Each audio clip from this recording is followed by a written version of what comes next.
জীবনে যত প্রেম আছে কলিজায় সবটুকু দিয়ে দেব নবীজির তরে, তাই বিনিময় শাফাত যদি তার পাই মুছে যাবে এ জীবনে যত ব্যথা ভার। বালাগল উলা বিকামালিহি কাশাফাত দুজা বিজামালিহি হাসনাত জামিউ খিসালিহি সাল্লু আলাইহি ওয়া আলিহি। আলহামদুলিল্লাহ।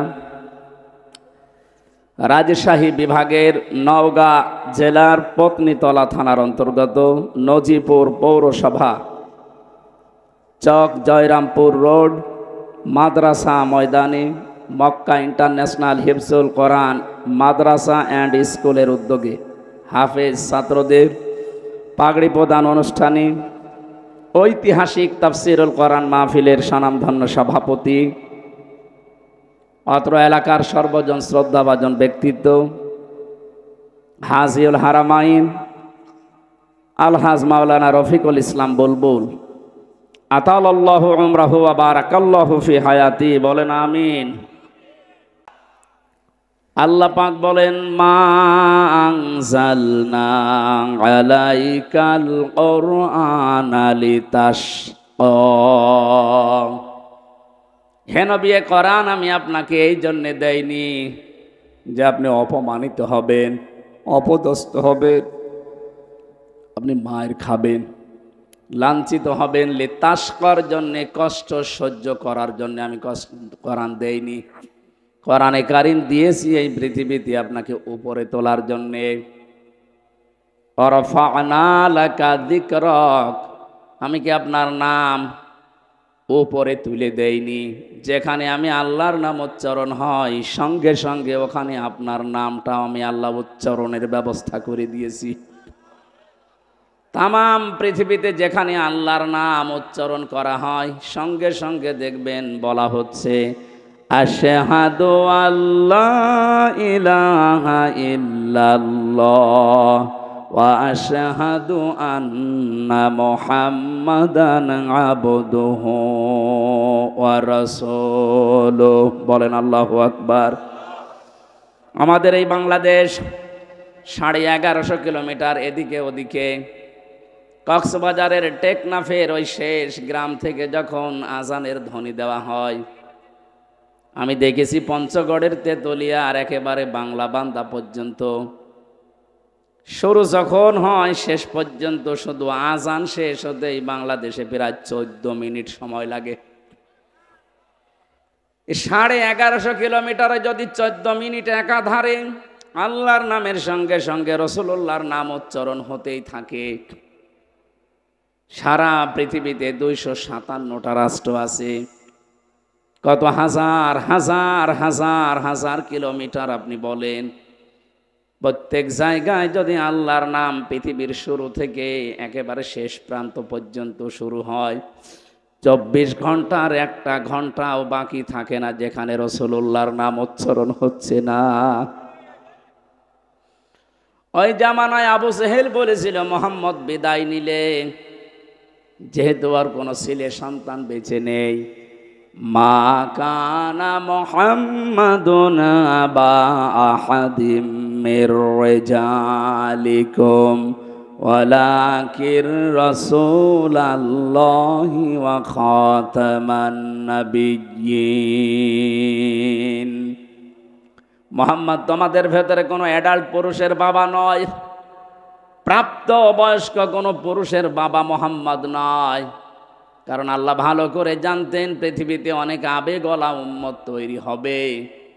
নবীর ছেলে যদি যেই কয়টা ছেলে আল্লাহ তাকে দিয়েছিলেন, আবুল কাসেম, তয়ব এবং ইব্রাহিম, যেই কয়টা সন্তান দিয়েছিলেন যদি বেঁচে থাকতো পরবর্তীতে তাদেরকে ওরা নবীর আসনে বসিয়ে ফেলত। কারণ তারা যুক্তি খাড়া করতে, এর আগে যত নবী আল্লাহ পাঠিয়েছে প্রায় নবীগুলো সবই তাদের সন্তানরা নবী হয়েছে। তাহলে শেষ নবী মুহাম্মদুর রাসূলুল্লাহর সন্তান নবী হবে না কেন? এইটাও নবী। আল্লাহ পাক এই জন্য একটা সন্তানকে প্রাপ্ত বয়স্ক হতে দেননি, আগেই বিদায় দিয়ে দিয়েছেন। আমার মনে হয় এই জায়গায় যদি আল্লাহ সিবিয়ান শব্দটা দিয়ে দিতেন, পৃথিবীর বহু কাফের আছে তারা কোরআনে কারিম নিয়ে যারা উল্টাপাল্টা ধারণা করে, ওরা এই জায়গায় রেজাল না দিয়ে সিবিয়ান দিলে ওরা কোরআনের ভুল ধরত। বলে কেন তোমাদের আল্লাহ জানিয়েছেন যে কোনো পুরুষের পিতা নয়, এই জন্য আল্লাহ সিবিয়ান না দিয়ে রেজাল শব্দটা দিয়ে জানিয়েছেন। রেজাল মানে যারা প্রাপ্তবয়স্ক 15 বছরের উপরে, আর সিবিয়ান বলা হয় যারা ছোট শিশু 1 থেকে 15 বছরের নিচে। এখান থেকেই তো বের হয় কোরআনে কারিমের কথাগুলো কত সূক্ষ্ম। কিয়ামত পর্যন্ত আল্লাহ চ্যালেঞ্জ দিয়ে দিয়েছে, একটা ভুল তো দূরের কথা, সন্দেহের অবকাশ পর্যন্ত বের করতে পারবেন না। এই কোরআন আল্লাহ আমাদেরকে দিলেন। কোরআনে কারিম যারা শুধু শুনতে এসেছি, শুনেই বাড়ি চলে গেলে হবে না। নবীজিকে আল্লাহ যে গ্যারান্টি দিয়েছেন, ওই গ্যারান্টি দেখার সময় এখন বাংলাদেশে চলে এসেছে। আমি যা বলবো আপনি একটু গভীরে নিয়ে যাবেন, দেখবেন আনন্দ পাবেন। তারাকতু ফীকুম আমরাইন লান তাদিল্লু মা তামাসসাকতুম বিহিমা কিতাবাল্লাহি ওয়া সুন্নাতু রাসূলিহি।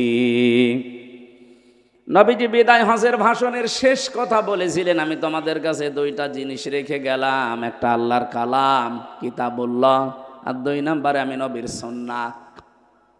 কথাগুলো ভালো করে মনে রাখেন। নবীজি কিন্তু বলেছেন সুন্নাতু রাসূলিহি। আমার 2 পাশেই 2 জন আলেম বসে আছে, ওখানে মুহাদ্দিস বসে আছে। নবীজি কি বলেছিলেন আমি তোমাদের জন্য আমার হাদিস রাখলাম? কি বলেছিলেন? সুন্নাত। আজ এই দেশে বহু মানুষ বলে আমরা আহলে হাদিস। না, এই শব্দটা ভুল। আপনি আহলে হাদিস দাবি করে শুধু হাদিস দিয়ে জীবন চালাতে পারবেন না। কথা বোঝেন আমার? এই জন্যে যারা বলে শুধু আমরা হাদিস মানি, সহি হাদিস, আপনি সহি মানেন, শুধু হাদিস দিয়ে চলতে পারবেন না। পৃথিবীতে এমন অনেক অনেক নিয়ম আছে যেটা হাদিস দিয়ে মানতে গেলে আপনি শেষ পর্যন্ত যেতেই পারবেন না। হাদিসে আছে, জিজ্ঞাসা করেন মুহাদ্দিসকে, আগুনে পোড়ানো জিনিস খেলে অজু ভেঙে যায়, আছে না? এখন যদি চা খান, এটা কি দিয়ে পোড়ানো? এই যে কিছুক্ষণ আগে তো খেয়ে আসলাম, তাহলে আমার অজু আছে? বাটামি করা জায়গা পান না? এরকম বহু জায়গা আছে। শুধু হাদিস মানি আমি, এই কথা যারা বলছেন আপনি বিভ্রান্তিতে আছেন। একটু চিন্তা ভাবনা করেন কোরআন হাদিস নিয়ে। আমরা শুধু আহলে হাদিস না, আমরা আহলে সুন্নাত ওয়াল জামাত। যদিও এই শব্দটাকে কিছু গরম সুন্নি, ঠান্ডা সুন্নি, মিঠা সুন্নি এরা চুরি করে নিয়েছে, ওদেরকে সর্বোচ্চ বলা যায় ওরা আহলে বেদাত, আহলে সুন্নাত না। সুতরাং সুন্নি যদি দাবি করতেই হয়, এই দেশে যারা আহলে সুন্নাত ওয়াল জামাত তারা দাবি করতে পারে। তারাই সুন্নাতের জন্য মার খায়, তারা সুন্নাতের জন্য জেলে যায়, তারা সুন্নাতের জন্য ফাঁসির দড়ি গড়ায় নেয়। আর যারা সুন্নির ধ্বজাধারী, 3 দিন আগে দেখেছেন আমার তাহেরি ভাই পুলিশ দেখে পালিয়েছে। কিসের সুন্নি? এটা একটা ভণ্ড। এটা যে ভণ্ড, ফতোয়া দেওয়া লাগবে, ফতোয়া ছাড়াই ভণ্ড। কারণ ইসলামের রাম আর বামরা, জালেমরা মিলে যত ক্ষতি না করেছে এই দেশে, এই মাজার পূজারী যারা সুন্নির নাম নিয়ে বাংলাদেশে ইসলামের ক্ষতি তার চাইতে বেশি করেছে। আমি নামটা নিয়ে ফেললাম, দুঃখিত। কারণ নাম না নিলে অনেকে মনে করো ও তো আলেম। কিসের আলেম? ওটা একটা জালেম। পুলিশ তো আমারেও ধরতে এসেছিল 20 সালে, বাড়ি থেকে এসে নিয়ে যাচ্ছে। আমি জিজ্ঞাসা করলাম কোথায় নিয়ে যান? কুষ্টিয়ার সদর থানায় না এবি থানায়? আমারে বলছে না, জায়গা মতো। জায়গা মতো কোথায় বলা যাবে না। প্রায় কয়েক কিলোমিটার যাওয়ার পরে আমার চোখ খুলে দিল। আমার হাতের হ্যান্ডকাপ খুলে দিয়ে বলছে, হুজুর মাফ করে দিয়েন। কোথায় নিয়ে যাচ্ছি? এবার বলছি ঢাকা। ঢাকা কোথায় এইটা বলা যাবে না। পরবর্তীতে দেখলাম আমি মিনি আয়না ঘরে আছি। বেগটায় আমি যেতে পারিনি, মিনিটায় ছিলাম, ছোট যেটা। এখানে যে কষ্ট দেয়, বেগ যেটা বড়, যেটা আয়না ঘর, এখানে যে কি কষ্ট দিয়েছে। এরপরও অনেকে লেডি ফেরাউনের প্রশংসা করে, ওর সাফাই গায়। আপনি মানুষ, আপনার উপরে তো ঝড় যায়নি। আপনার বাবা যদি ওই রকম আয়না ঘরে থাকতো 10 বছর, তখন টের পেতেন যে হাসি নাকি। আমি নামটা ধরে ফেললাম, ওনার নাম আমি মুখে আনতে চাই না, কারণ ওর নামটা আমার কাছে ঘৃণিত হয়ে গেছে। হিটলারের নাম শুনলে যেমন আমার ভেতরে রাগ হয়, চেঙ্গিস খানের নাম শুনলে যেমন রাগ হয়, ইয়াজিদের নাম শুনলে যেমন রাগ হয়, ওর নাম শুনলে এরকম এখন মুসলমানদের রাগ হয়। কারণ আমি নিজে তো সাক্ষী, আমি দেখে এসেছি যে কাজ করেছে কি। একটা মানুষ হয়ে মানুষের ওপরে এত জুলুম একজন করতে পারে, সেটা তো দেখেছিলাম, আমার নিজেও পড়লাম। বিশেষ করে আমি জেল থেকে বলছি। এই কারা বসেন, যারা আছেন বসেন, তাড়াতাড়ি বসেন ভাই। আমার নওগাঁবাসী যে কষ্টটাই মানুষগুলো আমাদেরকে দিয়েছিল, বিশেষ করে আলেম নাম দেখলেই আল্লাহ যেন পুরাটা উল্টিয়ে তাদের এখন ওই রকমই অপমান করছে। ইন্নামা নুমলি লাহুম লিয়াজদাদু ইসমা ওয়া লাহুম আযাবুম মুহিন। সূরা আলে ইমরানের ভেতরে আল্লাহ জানিয়েছেন, মানুষের পাপের বোঝা যখন পরিপূর্ণ হয়ে যায়, ওই মানুষকে আল্লাহ অপমানজনক শাস্তি দেয়। এই আয়াতটা যে কত বাস্তব তার প্রমাণ এই কালামানি। কলার পাতায় শুইয়েছে আল্লাহ, অথচ সুপ্রিম কোর্টের বিচারপতি, এমনকি ওর বিসিও উড়ে গেছে। হ্যাঁ, ওর এখন বউ টেকে কিনা আল্লাহ জানে, কারণ বিসি না থাকলে থাকবে। হ্যাঁ, ওই দেখেন নোটের পাচ্ছে। বাকিগুলোর অপমানের কথা নাই বললাম। তাদের যে চরিত্র, শয়তান পর্যন্ত অত নিচে নামে নাই, ওদের যা এখন ভিডিও ক্লিপ বের হচ্ছে। মানুষ আল্লাহ ঠিক যেন পুরাটা উল্টিয়ে দিয়েছে। আলেমদের প্রতি যে যেইভাবে অত্যাচার করেছিল, আল্লাহ ঠিক তাকে তার চাইতেও বেশি দেখিয়েছে। ওই যে যেটা পিসকে হুজুর বলে, রফিকুল ইসলাম মাদানি, এ হুজুর আমার সাথেই ছিল 2 মাস। ও আমারে মাঝে মাঝে রাতের বেলা ঘুম ভেঙে গেলে গল্প শোনাতো। হামজা ভাই, রাত 12টা 12:30টায় আমার হাতির ছিলে নিয়ে গেল। আমার পোশাক আশাক সব খুলে ফেলেছে, পোড়া উলঙ্গ করেছে আমারে। আমার হাতে একটা সিগারেট ধরিয়ে দিয়েছে। একটা অর্ধ উলঙ্গ মেয়ে লোক নিয়ে এসে আমার পাশে দাঁড় করিয়ে ওর কাঁধের ওপরে হাত দিয়ে বলছে, সিগারেট টান। চারিদিকে যারা দাঁড়িয়ে আছে সব তো অস্ত্র নিয়ে, কারণ 2 দিকের রাস্তা ব্লক করা। কি করব, কিচ্ছু করার নেই। অসহায় হয়ে বলেছিলাম এক এসআইকে, ভাই আপনারা যা করছেন এটা কি হারুন সাহেব জানে না? মানে উনি তো করাচ্ছে। আমি তো অসহায়। এরপর আমি তো মাজলুম, নিজে এমনিতে ছোট মানুষ। যে মহিলাকে ওরা ভাড়া করে নিয়ে এসেছিল, আমার চাইতে মনে হচ্ছে ডবল। ওরা আমি কাঁধে হাত দেব কি করে, এইভাবেও আমি সোয়া পাই না। আমার এই পর্যন্ত আমার বালিশ আর ওর বালিশ পাশাপাশি, যখন ওই ফাঁসির কন্ডেম সেলের ভেতরে ছিলাম, আমার পা চলে যায়, ওর আমার মাজার কাছে পড়ে থাকে। এতটুকু মানুষ, এত অসহায় মনে হচ্ছিল। চোখের পানি ছেড়ে দিয়ে মাজলুমের দোয়া যেহেতু কবুল হয়, বললাম রব্বুল আলামিন তুমি তো সব দেখতে পাচ্ছ। যে লোকটার উপরে এত ভরসা করেছি যে এই লোকটা অন্তত জানলে আমাদের অপমান করবে না, অথচ শুনলাম সেই নাকি এগুলো করাচ্ছে। আমাকে যেভাবে পুরাটা উলঙ্গ করে ওরা এখন ছবি তুলে জাতিকে দেখাবে আমি নাকি এইরকম। তুমি অবশ্যই কিছু দেখিও।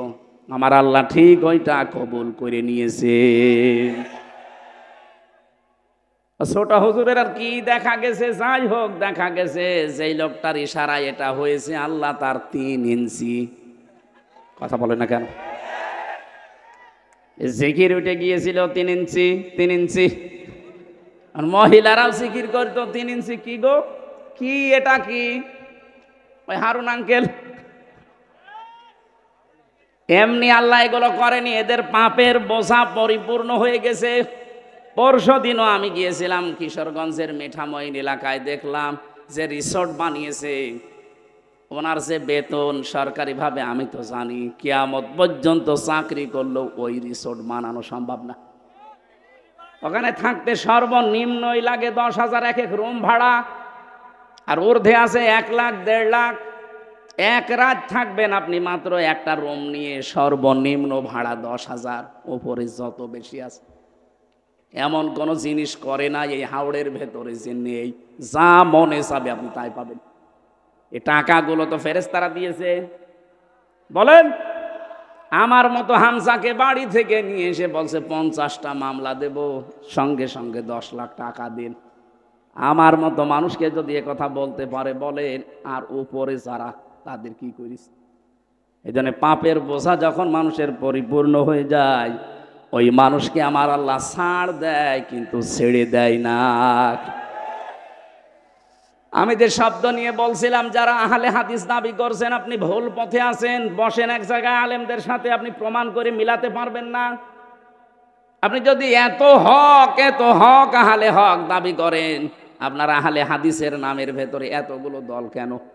শুধু আহলে হাদিস এই নামের ভেতরে 7 দল। আপনি যদি সভাপতি সেক্রেটারি পদের লোভ নাই থাকবে, এতগুলো দল খুলে বসে আছেন কোন কারণে? নিজেদের ভেতরে তো আপনার মিল নেই, কথা বলে না কেন?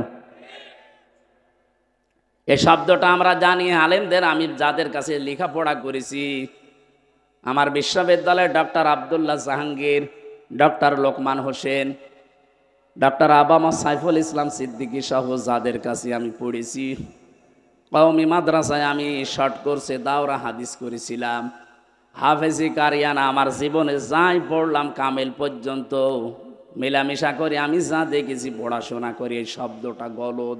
আহলে হাদিস আপনি বলবেন না, আপনি বলবেন আহলে সুন্নাত ওয়াল জামাত।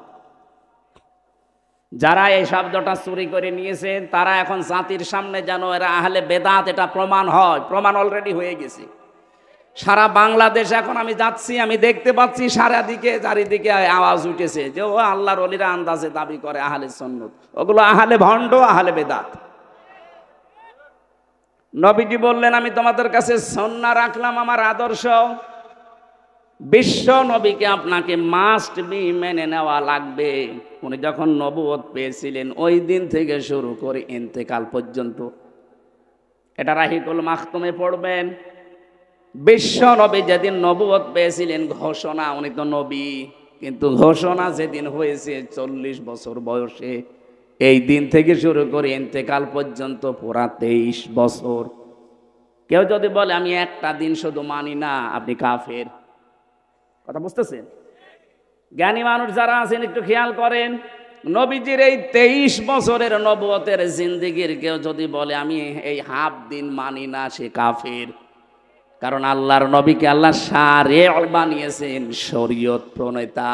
উনি যদি বলতেন হা হালাল না হারাম, এত বড় পাওয়ার তার ছিল। 23 বছরে আমরা বাংলাদেশে অনেক মানুষকে দেখি ওনারা 13 বছর মানতে রাজি আছে, কিন্তু 10 বছর মানতে রাজি না। এখানে অনেকে বসে আছে এরকম। নবীজি 13 বছর মায়ের খেয়েছিলেন, হ্যাঁ হুজুর বলেন, আপনিও কান্দেন আমিও কান্দি, কিন্তু বাকি যে 10 বছর উনি মায়ের দিয়েছিলেন, ওইটা বলতে গেলে বলে এটা রাজনীতি। কথা বোঝেন না, আন্দাজে চিল্লান। হ্যাঁ কথা বোঝেন। নবীজিকে মানা লাগবে কি 10 বছর না 23 বছর? আরো জোরে। কোরআনে কারীম জানিয়েছে ইন কুনতুম তুহিব্বুনাল্লাহা ফাত্তাবিউনি ইউহিব্বুকুমুল্লাহ ওয়া ইয়াগফির লাকুম যুনুবাকুম আল্লাহু গফুরুর রহিম।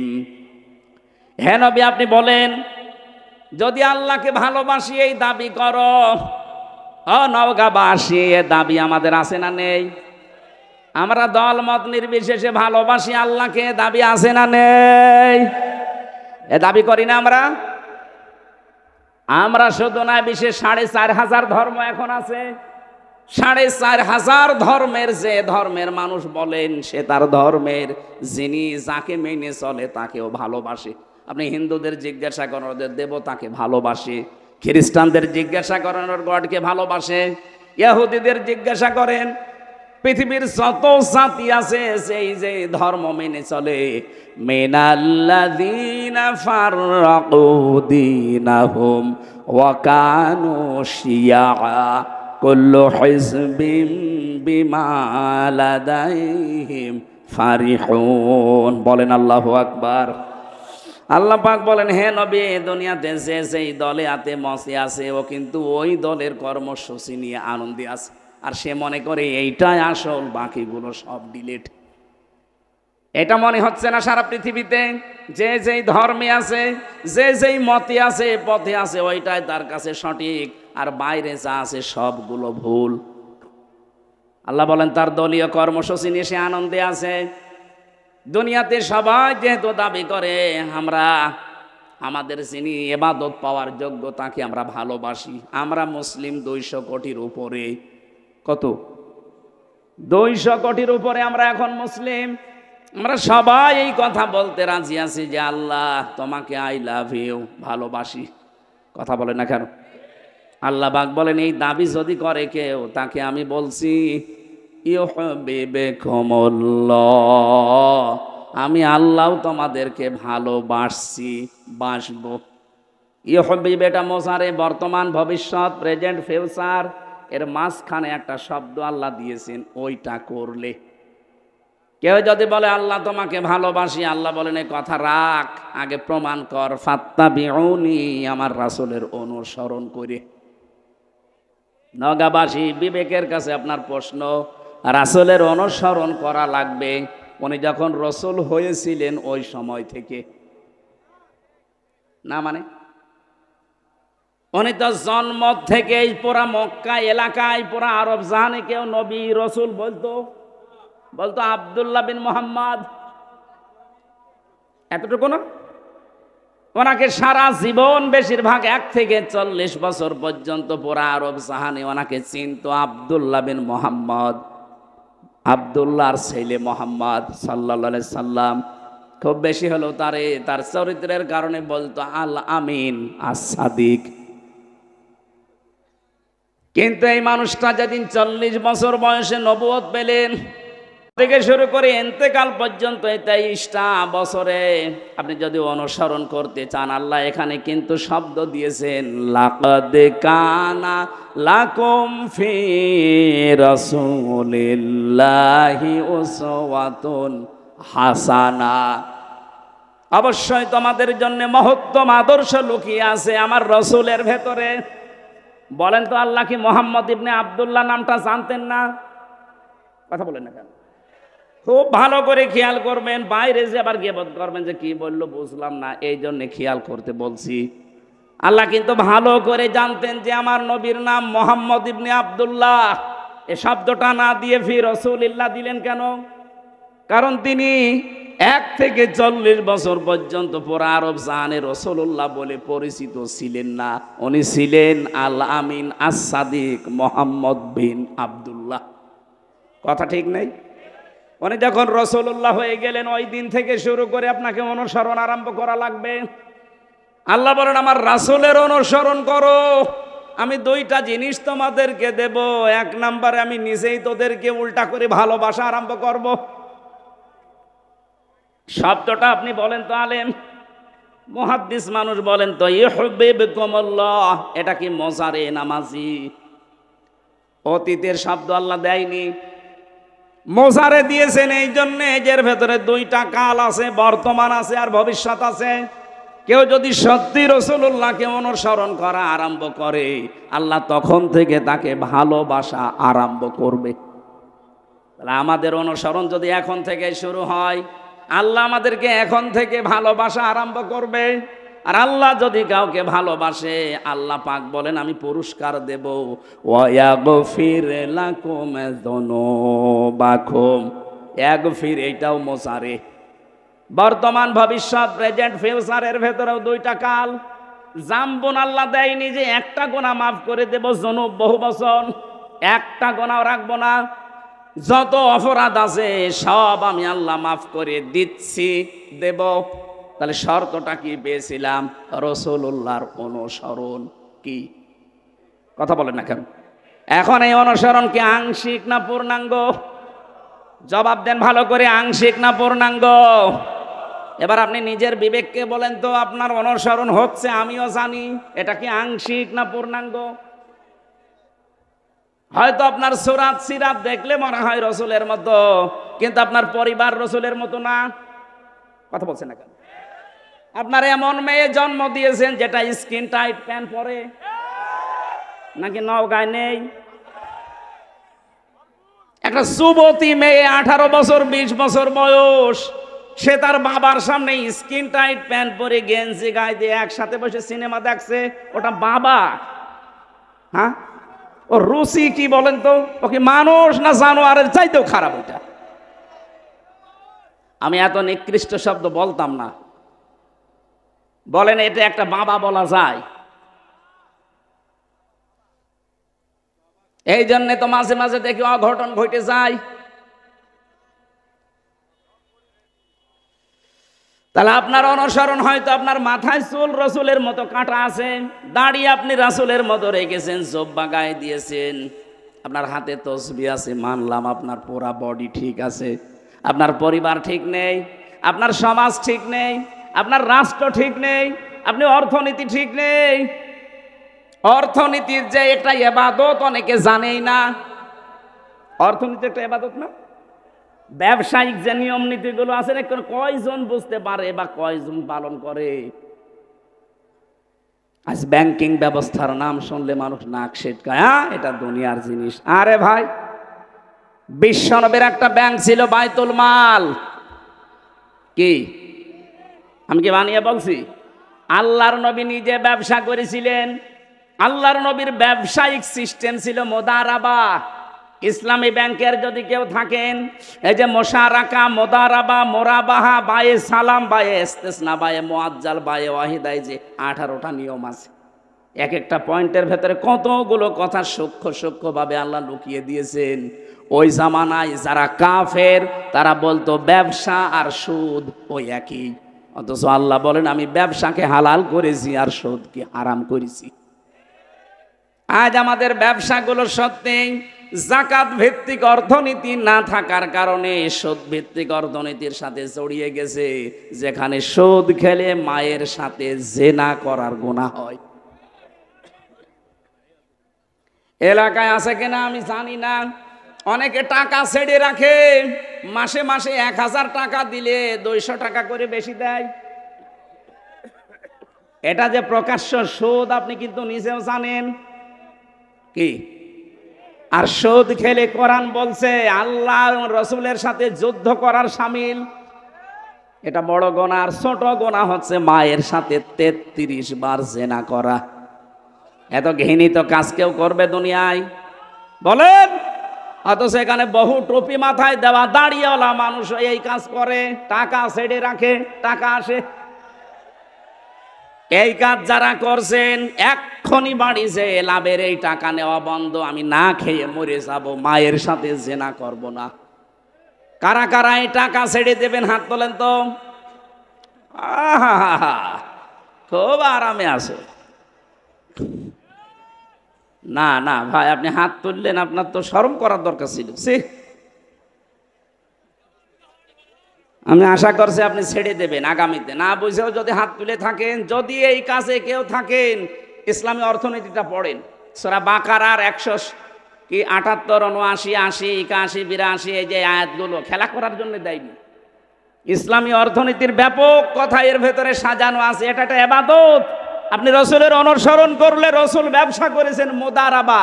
মুদারাবার সিস্টেম কি? আমি টাকা দেব, আপনি শ্রম দেবেন। খাদিজা টাকা দিয়েছে, রসুল্লাহ শ্রম দিয়েছে। এক কথা বলছে না কেন? আপনি জিজ্ঞাসা করে দেখেন আলেমকে, খাদিজা টাকা দিয়েছে, রসুল্লাহ শ্রম দিয়েছে। এইটাই মুদারাবা, এটা ইসলামী ব্যাংকে আছে। বাকি যে ব্যাংকগুলো আছে আপনি আবার রাগ করেন না, আপনারটা নেই, এই জন্যই তো আমি বলছি না। আমি পাবো কোথায়? আমি কি জোর করে আপনার সাথে লাগাবো? আপনার ওখানে আছে প্রকাশ্য সুদ, বলেন ইসলামী ব্যাংকে? হ্যাঁ আছে। রাষ্ট্রীয়ভাবে যাকাত কায়েম না হওয়া পর্যন্ত এই দেশে কোনো ব্যাংক 100% সুদ থেকে মুক্ত হওয়া সম্ভব না। কিন্তু ইসলামী ব্যাংকে কারবার করার জন্য আমি আহ্বান জানাবো এই কারণে, আপনি যদি এদের শরিয়া বোর্ড আছে, এদের আলেম আছে, আলিয়া মাদ্রাসা, কওমি মাদ্রাসা, বিশ্ববিদ্যালয়ের বড় বড় স্কলার যারা, ইসলাম বোঝে যারা, মাসলা মাসাইল যারা উদ্ভাবন করতে পারে, এই মানুষগুলো এর সাথে জড়িয়ে আছে। চট্টগ্রামের কওমি মাদ্রাসার সবচাইতে বড় আলেম মাওলানা ওবায়দুল্লাহ হামজা। এই বাংলাদেশে কওমি মাদ্রাসার ভেতরে যদি 10 জন আলেম থাকে, উনি একজন। কি কথা বোঝেন আমার? এ আলেমকে জিজ্ঞাসা করেন। ওবায়দুল্লাহ হামজা কত বড় মাপের আলেম। সাজ্জাদ মাওলানা কামাল উদ্দিন জাফরি হাফিজাহুল্লাহ, বাংলাদেশে যদি 10 জন থাকে তার ভেতর উনি একজন। এই জন্য আপনি নির্দ্বিধায় ইসলামী ব্যাংকে চোখ কান বুঝে কাজ করবেন। যদি গোনা হয় ওদের হবে, কারণ যাকাত ভিত্তিক অর্থনীতি যতদিন কায়েম না হয় ততদিন আপনার অসুবিধা নেই। নবীজি নিজে 13 বছর মক্কায় নামাজ পড়েছে না পড়েননি? বলে না কেন? কিভাবে পড়লেন? কারণ তখনও তো কাবা শরীফের ভেতরে 360টা মূর্তি। উনি কি মূর্তির সামনে নিয়ে নামাজ পড়লেন না? মানে এবার আপনি বলেন তো, নবীজি নিজে 360টা মূর্তির সামনে নিয়ে কাবা শরীফে নামাজ পড়লেন, ওনার নামাজ হয়? হয়েছে এই কারণে, কারণ ওনার হাত ছিল না। উনি যে মূর্তিগুলো সরাবে ওই অবস্থায় উনি নেই। ওই নবী মদিনা থেকে রাষ্ট্র ক্ষমতা হাতে নিয়ে যখন ফিরে আসলেন, এবার আর মূর্তির সামনে নিয়ে নামাজ পড়ে নাই, নিজের হাতে হযরতে আলীকে সাথে করে ভেঙেছেন। আপনি ইসলামকে ওই জায়গায় আগে তুলে দেন। দেখেন এই দেশের ব্যাংকিং ব্যবস্থা, এই যে অগ্রণী, সোনালী, রূপালী, চৈতালি, যত ব্যাংক আছে একটাতেও সুদ থাকবে না, আমি গ্যারান্টি দিচ্ছি। বিশ্বের বহু মুসলিম দেশে আমি গিয়ে দেখেছি যেখানে সুদ নেই, তাদের ব্যাংক চলছে না? চলছে। তাদের যাকাত ভিত্তিক অর্থনীতি রাষ্ট্রীয়ভাবে আছে। আমাদের রাষ্ট্রীয় যাকাতের নিয়ম নীতি রাষ্ট্রীয়ভাবে সরকারিভাবে কায়েম করে দেন, 1 সলির মধ্যে 4 আনাও সুদ খেতে পারবে না। তাহলে এটা যে যতদিন কায়েম না হয় ততদিন আপনি তো কারবার করবেন, নামাজ পড়বেন না। মূর্তির সামনে নিয়ে তো এখন নামাজ পড়া লাগছে। সুতরাং যতদিন ইসলামে দেশে রাষ্ট্রীয়ভাবে কায়েম না হয় ততদিন আমার মনে হয় এই দেশে ইসলামী ব্যাংকের উপরে যেহেতু আর কিছু নেই, আপনি পাবেনও না। এই জন্য আমি একেবারে নির্দ্বিধায় বলতে পারি, আপনি এই জায়গায় কাজ কারবার করেন। রসুলের অনুসরণ আংশিক করলে হবে না। বিশ্বনবী নিজে রাজনীতি করেছেন না করেননি? আপনি রাজনীতির কথা শুনলে খালি উল্টা পাল্টা দিকে যান। মানে আমার মনে হয় নবীজি যদি এখন বেঁচে থাকতো, শয়তান নবীজিকেও বলতো নবী মনে হয় ওই দলের। কি কথা বলেন এখন? আল্লাহর নবীর আন্তর্জাতিক যে নিয়ম নীতিগুলো ছিল আপনি ওইগুলো ফলো করেন। এখন যদি বলেন হ্যাঁ আপনারা করেন না, করবো কি করে? আমার 100 জনের মাত্র 15 জন মানুষ আমরা এই দেশে, 100 জনের 15 জন মানুষ আমরা এই দেশে রাষ্ট্রীয়ভাবে ইসলাম কায়েম হোক এটা চাই। এটা আগস্টের 5 তারিখের আগের বর্ণনা। এখন এই 3 মাস 10 দিনের রিপোর্ট পাল্টিয়ে গেছে। আল জাজিরা রিপোর্ট দিয়েছে বাংলাদেশে এখন 100 জনের 58 জন মানুষ চাচ্ছে এদেশে কোরআন কায়েম হোক। এটা যদি সত্যি আর কিছুদিন যেতে দেন, আমার তো মনে হচ্ছে যে হারে মানুষ ইসলামে ঝুঁকতেছে, কারণ অনেক কিছুই দেখা শেষ। কোরআনের বাংলাদেশ 54 বছর তো আমরা দেখলাম কম বেশি, না দেখি নাই? বলেন, বাবা চালিয়েছে, চাচাও চালিয়েছে, কারো স্বামী চালিয়েছে, কারো বউ চালিয়েছে, আর আপা তো চালাইলো। এখন শুধুমাত্র দেখতে বাকি আছে আল্লাহর কোরআন দিয়ে দেশটা চললে কেমন দেখা যায়। মুসাফির অবস্থায় আছি, আমি এখনো মাজলুম অবস্থায় আছি, অসুস্থ আছি, এখনো দোয়া করছি এই লক্ষ মানুষ নিয়ে, আল্লাহ দুনিয়ায় যদি তোমার কিছুই ভালো না লাগে আমাদের জীবনের, অন্তত মুসাফিরের দোয়া তোমার নবীজি বলেছে ফেরত আসে না। বড় আশা নিয়ে আকাঙ্ক্ষা নিয়ে আমরা বলছি, বাংলাদেশে চরম চোখে ৫৬,০০০ বর্গ মাইল কোরআনের হাতে তুলে দাও। তাহলে রাসূলের অনুসরণ করা লাগবে কি আংশিক না পূর্ণাঙ্গ? আরো জোরে বলেন। এ পূর্ণাঙ্গ অনুসরণ যখন আপনি করতে যাবেন তখন মনে করবেন যে আল্লাহ আপনাকে কেবল ভালোবাসা আরম্ভ করলো। আমি কথা বোঝাতে পেরেছি? তার মানে এখনো এই দেশে অনেক পীর, অনেক আলেম, অনেক বক্তা, অনেক মুফাসসির, অনেক মুহাদ্দিস, অনেক শাইখুল হাদিস এখনো আল্লাহর ভালোবাসায় পাওয়া আরম্ভ করেনি, যাদের পূর্ণাঙ্গ অনুসরণ নেই। এই যে আজকে রমজান ভাই বলছিল মাওলানা মামুনুল হককে, মাওলানা আমির হামজাকে যেদিন ধরা হয় ওই দিন যদি দেশের মানুষগুলো যারা তাওহীদি জনতা, বিশেষ করে ৪৮,০০০-এর ওপরে পীর আছে এই দেশে। আরে ভাই, ইমানের সংজ্ঞা তো পড়েছেন আপনিও, মান রাআ মিনকুম মুনকারান ফালিয়ুগাজ্জিরহু বিয়াদিহি ফাইল্লাম ইয়াস্তাতি'উ ফাবিলিসানিহি ফাইল্লাম ইয়াস্তাতি'উ ফাবিকলবিহি ওয়া যালিকা আযআফুল ঈমান। বুখারী শরীফের হাদিস। হযরতে আবি সাঈদ খুদরি থেকে বর্ণিত, বিশ্বনবী বলেন, তোমাদের ভেতরে কেউ যদি অন্যায় কাজ দেখে সে যেন হাত দিয়ে বাধা দেয়। হাত যদি প্যারালাইজড হয়, পারে না, তাহলে মুখ দিয়ে সে যেন বলে। মুখে যদি জোর না থাকে সে যেন অন্তরে পরিবর্তনের চেষ্টা চালায়। এইটাও যদি পরিকল্পনা কারো না আসে, এটা ইমানের সর্বনিম্ন স্তর। এটাও নেই আপনার ভেতরে ইমান নেই, আপনি একটা বেঈমান। যখন আস্তে আস্তে করে রমজান মাসে আলেমদেরকে ধরে ধরে জেলে দিচ্ছিল, এদেশের তাওহীদি জনতা যারা ইমানের সর্বনিম্ন স্তরও ছিলেন, যদি সবাই এক বাক্যে ৪৮,০০০ পীরগুলো যদি নেমে পড়তো যে না, কোনো আলেমকে বিনা কারণে ছেলে যেতে দেব না, কোনো জালেমের খবর হতো না। আমি তো ভেতরে যেয়ে দেখেছিলাম অনেক জালেম ভয়ে ছিল, অনেক জালেম তারা নিজেরা বলা করতো না এগুলো ঠিক হচ্ছে না। দেশের জনগণ যদি খেপে যায় তখন আমাদের কিন্তু উল্টাপাল্টা হয়ে যাবে। ভেতর থেকে তো বাইরে প্রকাশ করব কি করে? আমাদের তো ২৪ ঘন্টা ফাঁসির কন্ডেম ছেলে তালা মারা। এই জন্য ভাবতাম যদি এই কথাগুলো বাইরে পৌঁছিয়ে দিতে পারতাম, এ বিনা কারণে আলেমদেরকে বাংলাদেশে বছরের পর বছর ছেড়ে থাকা লাগতো না। কারণ ওরা তো জানে যে আমরা অবৈধ, ওদের তো ভয় আছে একটা।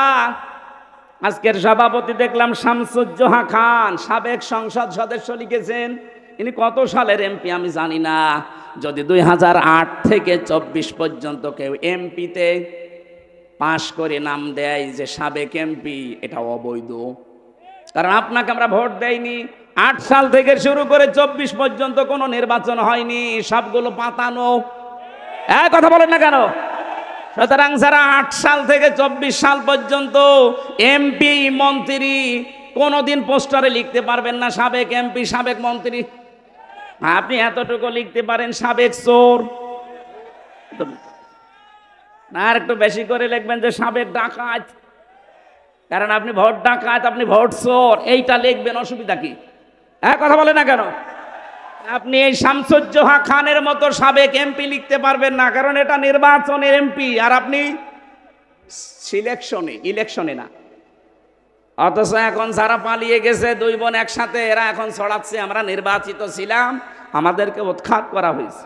এত বড় ডাহা মিথ্যা কথা একটা হাজী সাহেব বলতে পারে? ও হাজী সাহেব সারা জীবন মিথ্যা বলছে, এই জন্য মুখে বাঁধে না। ওদের এই মিথ্যা কথার কারণে সারা পৃথিবীর ২৫৭টা রাষ্ট্রে এ বাংলাদেশের ভাবমূর্তি নষ্ট হয়ে যাচ্ছে। নিজেরা ষড়যন্ত্র করে তো পারেনি, এখন উল্টা করে হিন্দুদেরকে কাজে লাগিয়েছে যে দেশের ভেতরে বিশৃঙ্খলা তৈরি করো। আমার মনে হয় তাবলীগ জামাতের যে ২ গ্রুপের ভেতরে এক গ্রুপ এই সাদপন্থী যারা, আমার মনে হয় এদের পেছনে ওই ২ বোনের হাত আছে। নয়তো কোন কারণে আপনি ৪ জন মানুষকে জবাই করলেন? তদন্ত করলে আমার মনে হয় বেরিয়ে আসবে। এখন ছাত্রলীগের নাম আসতেছে, এরা সবাই করেছে। তদন্ত করে রিপোর্ট দেন। আমার মনে হয় 100 ভাগ না, আমার কেমন সন্দেহ হচ্ছে, কারণ যেভাবে জবাইয়ের ধরন দেখলাম, এটা ছাত্রলীগ ছাড়া অন্য কেউ করতেই পারে না। এতদিন শুধু আন্দাজে নাম দিয়েছে ছাত্র শিবির, জামাত ইসলাম রক কাটে। কে বলেছে আপনাকে? একটা প্রমাণ বাংলাদেশে আছে যে কারো রক কেটে দিয়েছে? এতদিন ছড়িয়েছে সারা বিশ্বের কাছে যে বাংলাদেশে সংখ্যালঘু নির্যাতন হয়, অথচ এই পৃথিবীর ইতিহাসে বাংলাদেশে ইতিহাস নেই যে আমরা একটা মন্দির ভেঙে মসজিদ বানিয়েছি, না। অথচ ভারতে আজকেও মসজিদ ভাঙিয়ে দিয়েছে। মসজিদগুলো ভেঙে ভেঙে ওরা এখন মন্দির বানাচ্ছে। সারা বিশ্বের বিভিন্ন দেশে মাটির নিচে কেউ তেল পায়, কেউ গ্যাস পায়, কেউ লোহা পায়, কেউ স্বর্ণ পায়। আর এই প্রতিবেশী নামের কলঙ্ক, এই হারাম জাদাগুলো, এরা নাকি মাটির নিচে শুধু মসজিদের জায়গায় মন্দির পায়। বলে এখানে 500 বছর আগে মন্দির ছিল, এই জন্য ভেঙে আমরা আবার মন্দির বানাচ্ছি। জবাই করা দরকার শয়তানগুলোকে। আর এই কিছু হকার আছে মলম, এই মলম সাংবাদিক যেইগুলো, আমার মনে হয় ওদেরকে বাংলাদেশের এই হিজড়াদের হাতে দিয়ে দেওয়া দরকার, কামড়িয়ে খেয়ে ফেলবে। বিশেষ করে ময়ূখ রমজানকে, শয়তান, এ কি মানুষ? বাংলাদেশ থাকবে না। বাংলাদেশ থাকে থাক, না থাকে না থাক, তোর ইন্ডিয়া থাকবে কিনা দেখ। 7 সিস্টার আমার মনে হচ্ছে থাকবে না, কারণ যা আরম্ভ করেছেন আপনি মুসলমানের গায়ে হাত দেননি, সরাসরি আল্লাহর ঘরে হাত দিয়েছেন। আল্লাহ আবাবিল পাঠিয়েছিলেন তার ঘরকে রক্ষা করার জন্য, সে আল্লাহ এখন আর নেই। বলেন, কাবা শরীফ যদি আল্লাহর ঘর হয়, বাবরি মসজিদ কার ঘর? এ ঘরকে আপনার ভেঙ্গে টুকরা টুকরা করে রাম মন্দির বানিয়েছেন। আল্লাহ বসে আছে, ছাড় দিয়েছে, ছেড়ে দেবে না। ভারত আজ হোক কাল হোক টুকরা টুকরা হবেই। আজকেও 2 জন কোলাঙ্গারকে পিটিয়ে দেশের জনগণ হাসপাতাল পাঠিয়ে সকালবেলা। ওরা নিজেরা এখন কন্ট্রোলে নেই। ওদের পেঁয়াজগুলো, রসুনগুলো, এরপরে ওদের ঝাল, আলু সব বর্ডারে পৌঁছতেছে। আমাদেরকে ভয় দেখায় যে না খাওয়িয়ে মারবে। আমাদের খাবারের মালিক কি তোরা? কে বলেন? পৃথিবীর 200 কোটি মুসলমানের আর কিছু না থাকে, ঈমান আছে যে আমাদের খাবার শুধুমাত্র আল্লাহ দেয়, কারণ তার নাম রাজ্জাক। তার নাম কি? তোদের খাবারের কি হবে চিন্তা কর।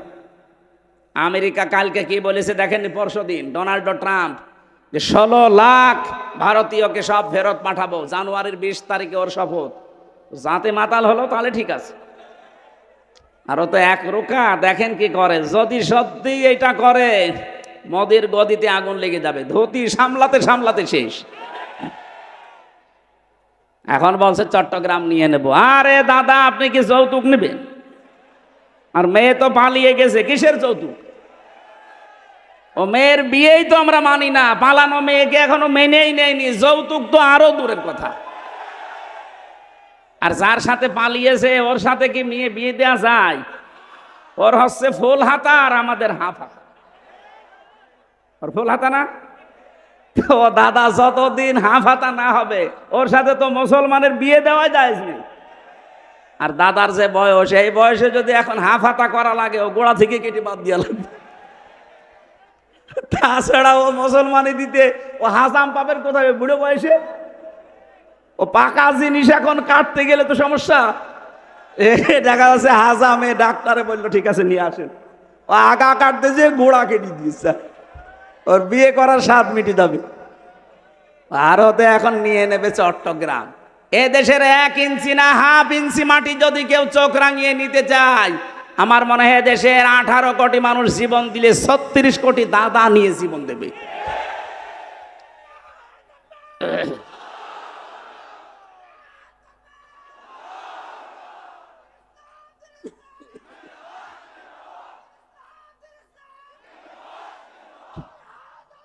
আলহামদুলিল্লাহ ভাই, আমি যে কথাটা বলার জন্য পর্যন্ত নিয়ে এসেছিলাম, বিশ্ব নবীর অনুসরণ পরা জীবনে যদি আমাদের থাকে, আমাদের আর চিন্তা নেই, কারণ আমাদের আখেরাত তৈরি হয়ে গেছে। পেছনের অপরাধ আল্লাহ মাফ করে দিয়ে আমাদেরকে আল্লাহ তার বানানো বাগান ওই জান্নাতে প্রবেশ করিয়ে দেবেন, বলেন আমিন। ও নওগাঁবাসী, বিশ্বনবী যেই দুইটা জিনিস ছেড়ে গিয়েছিলেন, তার একটা আল্লাহর কিতাব, 2 নাম্বার তার সুন্নাহ। এখনো যদি সত্যি আমরা আঁকড়িয়ে ধরার সিদ্ধান্ত নিয়ে শক্ত মজবুত ভাবে ধরতে পারি।